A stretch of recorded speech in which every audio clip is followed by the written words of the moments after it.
Well, David, coming back to you on the topic of enterprise software, you have done what not very many people have been able to do, which is to launch a new, very successful enterprise software company, Starfish. And I want to ask if you could share some of the strategies you used in order to get that company off the ground, to break into this new market and really to help create a new market. Thank you for that. One of the things that I think was most important is that we were able to identify an area of higher education that had significant research, but had significant lack of support by technology. At the time that we joined, the idea of portals was very well known. The idea of course management systems, lecture capture, there were all of these systems out there that there were multiple competitors. But when you looked across the landscape, there were very few tools for advising and tutoring, and those tools tended to be standalone departmental solutions. They didn't integrate with the enterprise, which, as we said earlier, will limit their adoption.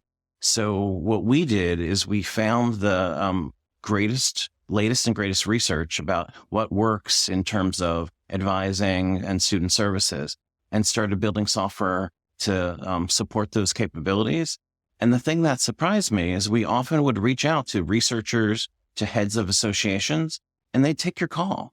It's higher education. People are friendly. They care about innovation. I was shocked.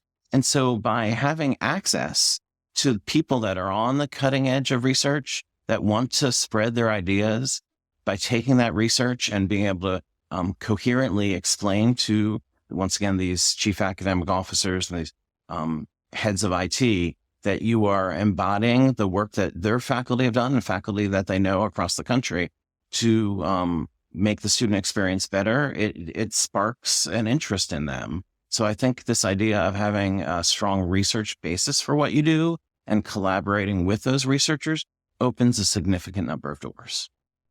And that's what we did.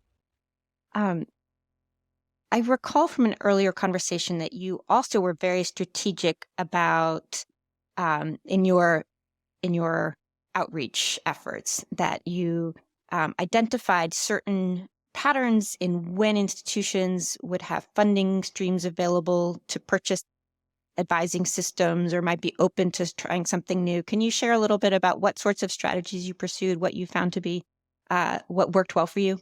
Yes. If we look at the various criteria, performance, reliability, cost, usability, having performance, a good research basis, is only the starting point.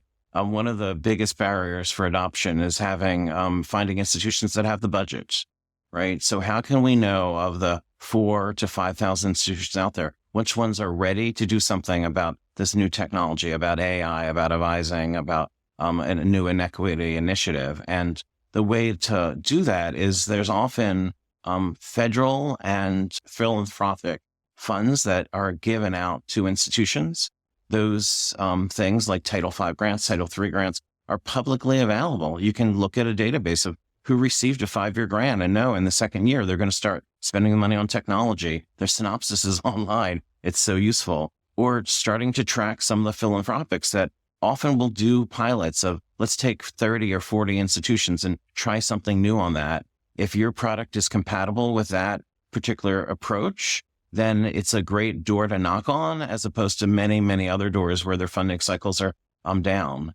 Another approach that was very, very helpful is that, unlike most businesses, the strategic plan for the organization is published on the web. A new president, provost comes in, they rethink what is appropriate, they create a new strategic plan, get buy-in, and then there's funding sources available to support that strategic plan. If your particular product aligns well with that strategic plan, or initiative in that plan, then it's much easier to get funding.